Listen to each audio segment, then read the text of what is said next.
আচ্ছা, আপনি কি বিয়ে করবেন আমাকে? আপনার কথাই উঠবো বসবো। দীর্ঘদিন ধরে নারীদের পোশাক পরিধান করে এবং অশালীন অঙ্গভঙ্গিতে ভিডিও কন্টেন্ট তৈরি করে আসছিলেন রেদওয়ান ইসলাম। এসব কন্টেন্টে তাকে কখনো শাড়ি, কখনো স্বল্প বসনা অবস্থায় নৃত্য বা বিভিন্ন ভঙ্গিমায় দেখা যায়। কিছু ভিডিওতে অশালীন আচরণ ও বক্তব্য রয়েছে বলেও অভিযোগ রয়েছে। ওনারা বিবেক বিবেচনা করে সেই পদে আমাকে যুক্ত করেছে।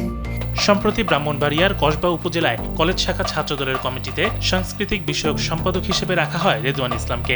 এরপরই তার আপত্তিকর ভিডিও নিয়ে এলাকায় শুরু হয় ব্যাপক আলোচনা সমালোচনা। 5+ স্টার রেটিং প্রাপ্ত দেশের সর্বোচ্চ বিদ্যুৎ সাশ্রয়ী ওয়ালটন এসি স্মার্ট কমফোর্ট এখন নেক্সট লেভেলে। এই ঘটনাকে কেন্দ্র করে সামাজিক যোগাযোগ মাধ্যমে ব্যাপক প্রতিক্রিয়াও দেখা দেয়। অবশেষে সমালোচনার মুখে গত রবিবার সন্ধ্যায় কমিটির সাংস্কৃতিক বিষয়ক সম্পাদক পদ থেকে রেদওয়ান ইসলামকে বহিষ্কার করা হয়। ব্রাহ্মণবাড়িয়া জেলা ছাত্রদলের সদস্য সচিব সমীর চক্রবর্তী দাবি করেন, কমিটি দেওয়ার আগে বায়োডাটায় সাংস্কৃতিক বিষয়ক সম্পাদক রেদওয়ান ইসলাম নিজের জেন্ডারের তথ্য গোপন করেন। এতে তিনি নিজেকে উল্লেখ করেছিলেন পুরুষ হিসেবে, কিন্তু কমিটি ঘোষণার পর জানা যায় তিনি অপারেশন করে পুরুষ থেকে নারী হয়েছেন। অতীতে এরকম অনেক ঘটনা দেখছি যে আগে ছেলে ছিল, পরবর্তীতে এরকম কারণে মেয়েলি আচরণ বা একটা মেয়েদের মতো একটা আচরণ সে ফিজিক্যালি এরকম আমাদেরকে করতে পারে, তাহলে আমরা বিষয়টা আবার যাচাই বাছাই করতেছি এবং তারও এরকম সুযোগ দেওয়া আছে, যদি সে দিতে পারে মুভমেন্ট হলে আমরা দেখব।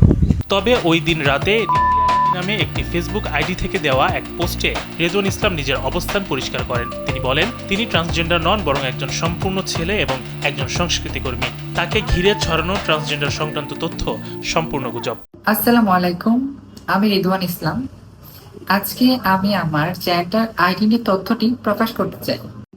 আমি ট্রান্সজেন্ডার বলে সোশ্যাল মিডিয়াতে তুমুল পরিমাণের আলোচনা ও সমালোচনার শিকার হচ্ছি। I am not trans women. আমি ছেলে রেদওয়ান ইসলাম। আমি ট্রান্সজেন্ডার বলে যারা আমাকে নিয়ে মিথ্যা অপবাদ দিয়েছে, এতে করে আমি এবং আমার ফ্যামিলির সম্মানহানি হয়েছে।